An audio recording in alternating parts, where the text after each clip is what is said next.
What's it? Sorry. I'll focus. What's up, guys? I'm Caleb. And I'm Nick. And welcome to Tool Time Tuesday.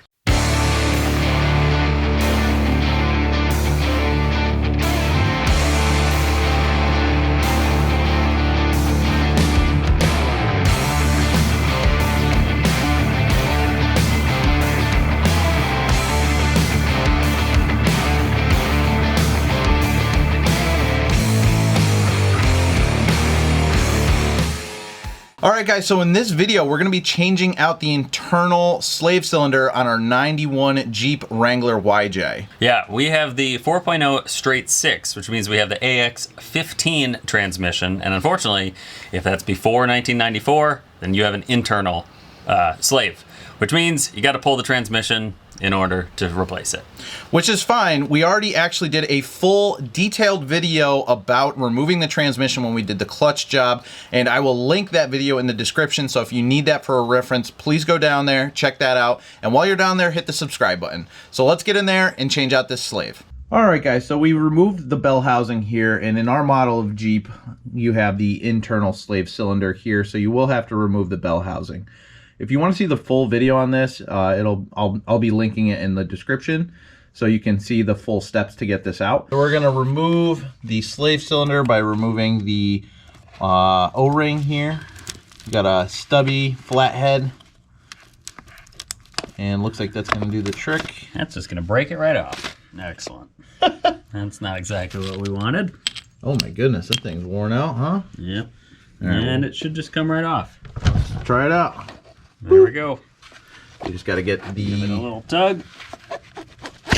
Boom. There it is. Very nice. So here's your old one, and here's your new one. And you can see that this is compressed. It's got these plastic tabs on. Those stay on. They'll break free once you pump the clutch a little bit. As you can see here, they just break free. But we're going to have to get another one of these little washers. All right, good news is it comes with a replacement, so that's pretty good. A little backlighting there. Yeah, you like that? Oh my gosh. Oh, you don't like that? Well, it's just some backlighting. It's good. Yeah. I got nothing to say. A bunch of criticism. See this? See? Perfect. Look at it. All right. All right, cool. So now we got the slave cylinder going back in. So we got the bushing reassembled. There's just like 2 slots in the side. You'll see. You can put it on and off pretty easy. So you're gonna slide this onto the shaft here. And what Nick has in his left hand is a clip that goes right here. But if you try and put this through with the clip on, it gets caught up. So remove the clip and you can put it on the back side. So just line these suckers up. The lines have some movement. And it'll go right on. There you go. Very nice. There it is. It's almost there. Ooh, nice. Top there, bottom's in.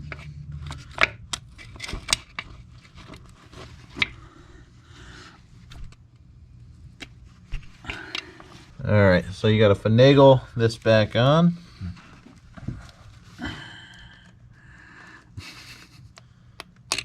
Boom. Nice. Just clips right into place. And that's it. Leave these straps on. Yeah. And you'll see why. You pretty much pump the clutch and it releases at that point. So Yeah, they'll break off when... Now we got to get this reinstalled, and you'll see that in the other video. All right, so show us what we had to do to bleed. Yeah, so we did have some troubles bleeding the system.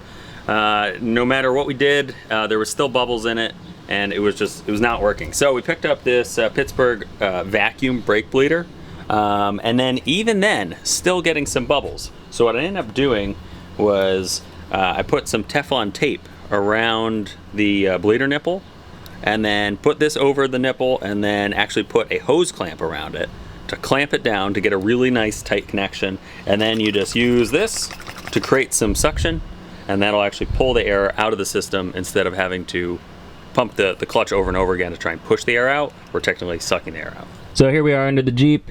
Here's our transmission and our drive shaft, and right up in there is your bleeder nipple.